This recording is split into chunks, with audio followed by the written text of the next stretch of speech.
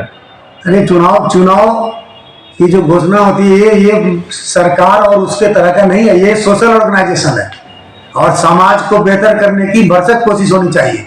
हो सकता है सर ऑब्लाइज करने के लिए आपको इलेक्शन में क्या ऑब्लाइज करें? आपने सेमिनार कराया है, लोगों को बुलाया है ऑब्लाइज करने के लिए, इनको लोगों को। उसमें तो 3 आदमी हैं, फिर एक ही को क्यों चुना गया? वो तो अवार्ड देने की बात है ना सर, आप जो बुला रहे हैं भागलपुर के आवाम को, जो आप बुला रहे हैं इसमें, तो ऑब्लाइज करने के लिए बुला रहे हैं। किसको बुला रहे हैं? कि इसका, हाँ, इस कमेटी को रखा जाए। खड़े ही नहीं तो हम तो कहाँ से ऑब्लाइज करेंगे?